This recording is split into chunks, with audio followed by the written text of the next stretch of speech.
Sandy Martenson with my angel globe. I have my little Buddha globe. He My sits on friend my altar. Sandy gave me this. Hey, Sandy, look at the angel globe. I've got it right here, all sparkly, next to my. Beautiful. Well, we decided to talk to some about something really sparkly today, and that is dreams.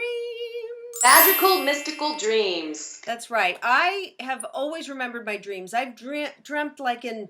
I've had dreams where I was like a Schwarzenegger movie or something, like, I literally like action film with music. I remember my dreams. They are very vivid. They're very action packed, and I've always have. I've never. I don't know what that's about, but it's always kind of fun. I mean, it's like I always feel like, gosh, we spend so much time asleep, so much time in bed. I think, God, is all this time wasted? But then I try to think of it as, the other night I thought, no, I'm doing stuff, because when you're dreaming, you really feel like it, right? You feel like you're really there. It doesn't. Well, you're kind of like the Terminator, I guess, in your dreams. I know. So yeah, you're very I'm active. getting shit done, in the middle of the night. Well, you spend 8 hours. Think about it, that's a third of your day, a third of your life sleeping. Yeah, so you might as well have another life in your dreams, which I'm trying to do.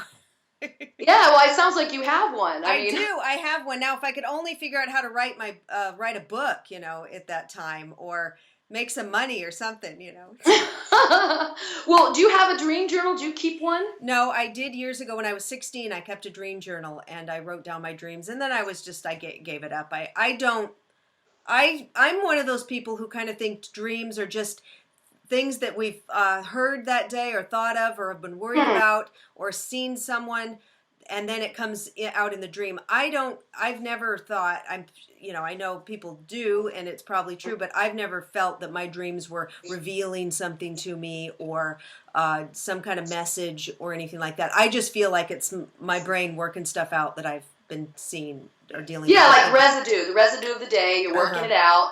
And that is one level of looking at your dreams, and there's so many different levels. Why I love dreams is because if you don't kill the dream, meaning don't give it a meaning, it'll keep unfolding for you. And often you can go back into those dreams and you'll find yourself in the same dreamscape, maybe 2 years later in another dream. You know that you might go to the same school that you've really never been to in this life, but somehow you return to it. I personally keep a dream journal. Beautiful. I have a lot of these, and I write my dreams down. Not every night. I'm not as religious as I used to be. There was a time, and I would teach dream classes and go to dream classes and work with dreams that I would write them down. And you technically have 6 dreams a night if you're on an 8-hour sleep. It happens during your REM period. So your dreams get longer and longer, and your longest dream typically is in the morning before you wake up. Well, if you sleep a normal 8-hour night. Right. And so I was getting to the point where I was writing my dreams down. I can remember up to 6 dreams in some nights that were separate. Mm-hmm. I'm not so persnickety and do it as much because there's so much more going on in my life, but it's very fascinating because I think there's multi-levels and layers to dreams. And so I really love to look at dreams as what Marla just said about the residue, working out what's going on in your life. You might get some insight. I also like looking at dreams as if everything in that dream, the dreamscape, the buildings, the characters, the animals, is you.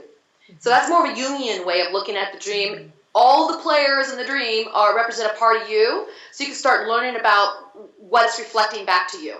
And some dreams can be prophecy dreams. You may actually get a dream where you can see things in the future. Other dreams, and that's what I really like, Marla, especially when it comes to, right now we're filming this, it's at Halloween time. Mm-hmm. And what I really like is that dreams is when your dead loved ones, your deceased, can come visit you. Your angels can, your guardians, your guides, because you are uninhibited when you sleep. And so you don't have your chatter of your brain going off all the time. Instead, it's in this dreamscape. And it's most easiest for them to visit you that way, and it's through your dreams. I've had a dream where my grandmother visited me and told me all kinds of stuff that was going on the other side. And she looked beautiful. She looked like she was probably 35. I only knew her when she was a lot older than that when she died. But has that ever happened to you, Marla? Had a dream where people come through? My brother, has been there, or my grandmother, different things. But or once in a while, my dad will be in my dream. Some people who have passed over. I used to have horrible nightmares. I mean, really bad. I used to have a lot of nightmares. I don't have as many anymore. But the other night, like 2 nights ago, I had a dream that Macy jumped into bed, and it's so real. I mean, I don't even when I think, oh, it was a dream, when I woke up. But she came to the side of the bed, and like she was like wanting to get up. She jumped up and put her face in my hand, and then in my husband's hand, and her leg was all bleeding, like she was like bitten by a coyote or something. Like it was really bad, like bleeding. And then I had to. This was in a dream, and I had to. Then we ran, and I took my shirt off and wrapped it around her leg, and it's so weird. Oh my gosh! And then we were going to get in the car to take her to the vet, and then the dream ended. So, but I'll have I'll have dreams where I'm going to get killed or something really, but then I never, and that's interesting because we never get killed, do we? No, we don't. It's so funny. Yeah, and I've had dreams like that too. And even if it seems like I'm getting killed, there's another life. I'm like a cat, 9 lives. There I go again. You're right, because unless we died, but we wouldn't know if we had that dream and we died. So no, you're right. People talk about getting shot. I remember being shot in a dream before as well, laying there dying and going, but I'm not really dying. Now, another real cool thing about dreams, this reminds me, is lucid dreaming, where you're aware, you wake up in the dream, but you're still asleep, but you're aware that you are sleeping. Ooh, that's a tough one to say. But you become cognizant of the fact that you're still dreaming, but you're aware of it, and now you can take that dream, if you choose, and go to magical, mystical places, confront the intruder, somebody who's chasing you, go find information. I lucid dream probably 3 or 4 times a year. Do you lucid dream, Marla? Well, last night felt like one because I was doing some astral projecting. I was laying there. Oh, that's right. You mentioned that. I'll lay in bed and I'll just feel like my legs are. I'll feel like I'm what do you call it? Levitating right off the bed. Like I'm. But it's obviously my body's not levitating. It's my soul or what? My. Your astral body? My astral body is lifting up because my legs are up. I'm up floating above the bed. And then I was... Now, were you asleep when this happened, or...? I guess I was asleep, but I knew it. But I was awake with my eyes closed. Interesting. I don't think I was asleep. Because I was saying to myself, oh, I'm floating. Oh, I'm floating above the bed. So I don't think I was asleep. I was laying there with my eyes closed. And then all of a sudden, I think I astral traveled because I was under the ocean and I was floating up, and I could breathe in under the water. So it was very interesting because I do a lot of out-of-body stuff happens to me. And that's where I met my dad one night on the astral plane. He came into my room and sat at the edge of my bed, and I got to see him and communicate. Wow. Yeah, but so that's really fun. I like it, and I tell myself, just go with it. Go ahead, float up, higher. And then sometimes I don't, I really don't. I'm just like hovering like right over the bed. So. Yeah, you're just kind of trusting it and saying, okay, I'm ready. Go for it. Cause I'm not going to die. It'll come back. Why not try it? I mean, you protect yourself. You're safe. You do a lot of light work, energy work. So that's probably why it's happening. I do have a lot of dreams where somebody's breaking into our house and trying to get me, try to kill me. Mm-hmm. And then they never do. And I think it's just because, we always lived in apartments and we've been homeowners for like 4.5 years. And there have been robberies in the neighborhood. We just got a security system installed in the house. But I'm home alone at night sometimes when my husband's at work. And somebody's probably not going to break in. But you just feel, okay, if you hear a noise, so it probably in the back of my mind would be thinking, am I safe? And so at night, in my dreams, very often I dream that, an intruder came in and they were coming in and getting me and I'm running and hiding in the bathroom or something like a movie.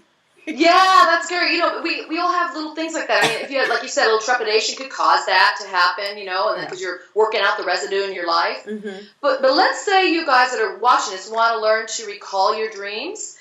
First of all, get pad of paper like this or a book and have your pen. And I usually have it like this, and I have it open. Right now I've got a big rubber band on it. I keep it open. Blah.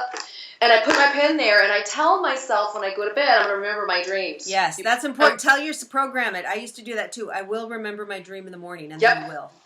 And number one thing, and then after that, when you wake up with the dream, I'll even use a little digital recorder. Or you can use your phone, your smartphones, or you can write it down. I'll actually turn a light on and write it down if I remember it, especially if I'm asking for assistance or guidance in my dream. Right. By the way, my last book, I was getting so much downloaded information. I was getting lots of it. I would say probably a third of it from dreams, because dreams is one way I really enjoy interacting with my guides. So they were just downloading information to me, and I'd wake up and go, oh my God, what was that? And quickly write it down. And if I didn't wake up, I knew I would not remember it in the morning. So if you wake up and get good information, inspiration, take the time to write it down. I know you might be tired in the morning, but write it down, because in the morning you wake up, you may not remember what you the 3 or 4 dreams ago, right? And even so if you get something like, I'm writing a new book right now, I think you're writing a new book, and if I get some idea, I want to write about that or that story or that line somebody said, and I say, I'll remember it in the morning. No, you won't. You won't. So I'm like, I know it's a pain in the butt, but I just even make a note on my iPhone. They have the notes in there, and make a note because I won't. That's what I do too. Yeah, the iPhone notes. And then make sure, now if you don't wake up middle of the night, make sure in the morning, before you get out of bed, before you get up and take a shower, brush your teeth, have your coffee, your dream will start fading away if you don't write it down right away. So do that too. Write it down right away. And then, what's cool about this? Now, this is why I say write it down. First of all, you're programming your conscious to subconscious mind further to say, I'm going to respect this images you're giving me. I'm going to listen to these inner visions and inspiration. And then you program yourself as you write it down. It's like that promise to yourself that since you're doing this, more will come. Yeah. And so what's cool is you start looking at your dreams, even over a period of a week or 2 weeks, you will start to see that little golden thread that ties it all together, because it's true that everything is connected in some way. Yes, absolutely. Ooh. All right, you guys, let us know about your dreams. Do you have nightmares, or do you have lucid dreams, or do you astral travel? What do you do at night in your other life? Magical, mystical dreams. Bye-bye. Bye.